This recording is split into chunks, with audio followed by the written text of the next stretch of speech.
आज संत तुकाराम महाराजांचं देहून प्रस्थान जे होते पंढरपुढे होते पालखी सोहळ्याला सुरुवात होतीये। मात्र पुणे शहरामध्ये जिल्ह्यामध्ये पावसाचं प्रमाण जास्त आहे।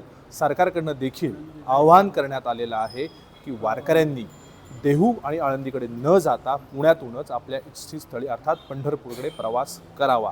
त्याचबरोबर या मंदिर जे आहे नवी पेठेतील हे परतीच्या प्रवासातील तुकाराम महाराजांच्या पालखी सोहळ्याचं ठिकाण आहे। या ठिकाणी नित्य नियमाचे वारकरी देखील जमलेले आहेत। त्यांच्या मनामध्ये खंत देखील आहे की प्रस्थान सोहळ्याला जाता येत नाहीत। नेहमीचेच वारकरी आहेत, नित्य ते पांडुरंगाची सेवा करतात। मात्र ज्यावेळेस पालखी पुण्यात येईल ते पहिलं तुकारामांचं दर्शन घेऊन पंढरपूरकडे मार्गस्थ होतील। आज आपल्याला माऊली पालखी सोहळ्याला जाता येत नाहीये, त्याची मनात देखील खंत आहे। मात्र आता पालखी सोहळा सुरू झाला, हा देखील एक आनंद आहे। विठुरायाच्या भेटीसाठी निघताय। तुकाराम महाराजांचं प्रस्थान आहे आज, तर आम्हाला जाता आलं नाही कारण तिथं पूर आलेला आहे। माननीय मुख्यमंत्र्यांनी आम्हाला सांगितलं की देऊला येऊ नका, पुण्यामध्ये आम्ही पालखी घेऊन येऊ। तरी पण आम्हाला जे दुःख होते, जे प्रस्थानला आम्हाला जायला मिळतं ना ते मिळत नाही आहे। आता किती वर्ष आली तुम्ही? मी 42 वर्षाचा वारी करतोय तुकाराम महाराजांसोबत। तुकाराम महाराज आमची नवी पेठ विठ्ठल मंदिर दिंडी आहे 4 नंबर। नवी पेठ दिंडी क्रमांक विठ्ठल मंदिर मराठा मंडळ 4 नंबर दिंडी रथामागे। आज आता प्रस्थान सोहळ्याला नाही, कसा असतो नक्की प्रस्थान सोहळा? काय भावना असतात? प्रस्थान सोहळा मंत्री येतात, ते पादुकाची पूजा करतात आणि एक वारकरी त्यांच्याबरोबर असतो। ते दोघं मिळून ते पूजा करून ती पालखीमध्ये ठेवतात पादुका। तो मग प्रस्थान सुरू होतं, म्हणजे मग पंढरपूर एक नगर परिषद होऊन ते आजोळी मुक्कामी जातात आज तुकाराम महाराज। आता इथून पुढे विठ्ठलाच्या भेटीचा प्रवास। तर आम्हाला सांगितलं पुण्यामधूनच तुम्ही जॉईंट व्हा। नियमांचं पालन करताय तुम्ही? मग आता काय करायला पाहिजे? तुमचा कसा अनुभव होता? बरोबर, ती आता ना विला जायची तेव्हा देऊमध्ये जाता येत नाही। आता इथूनच प्रस्थान करायचं, इथूनच जायचं दिंडीबरोबर सोबत, पालखीसोबत। तुमचं कुठलं का? किती वर्ष आली तुम्ही? आम्ही पहिल्यांदा चला आता पण प्रस्थानात जाणं तर नाही की मग? आता कास करायचं सर, यांच्यासोबतच राहायचं ना, यांच्यासोबत तुम्ही आता याला पंढरपूरला जायचं। पंढरपूर नाही आला कुठून?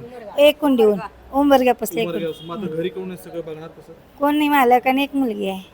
तरी आले सोडून सगळ्यांना हा जायचं। मग तुम्हाला किती वर्ष आली? पहिल्यांदाच आले। तुम्ही पण?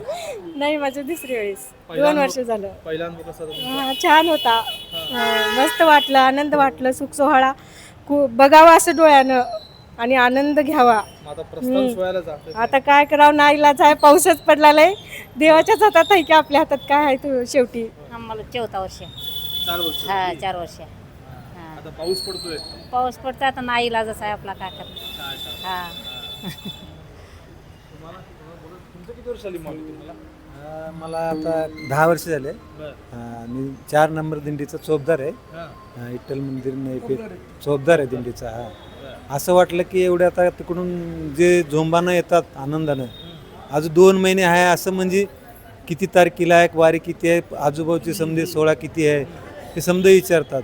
आपल्या गावातून आम्ही स्वतः जायचं निघायचं, प्रस्थान करून गावात मिरवणूक काढून, जोश करून, जल्लोष करून, 2 टेम्पो करून आम्ही इथं आपल्या दरवर्षी या महाराजाच्या इथं आपण दिंडी देतो।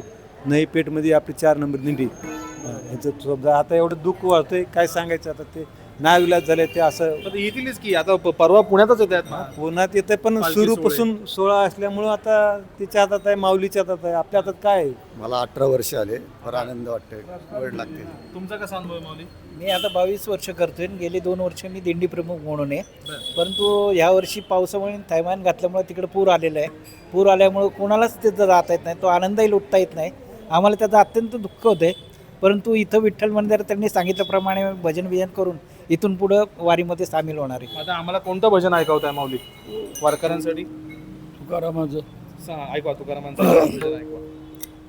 तुकाराम तुकाराम नाम घेता का प्रिय, नाम घेता का प्रिय, नाम घेता का प्रिय, तुकाराम तुकाराम नाम घेता का प्रिय, नाम घेता का प्रिय, नाम घेता का धन्य तुकोबाच समर्थ, त्याने केला पुरुषार्थ, त्याने केला पुरुषार्थ, त्याने केला पुरुषार्थ.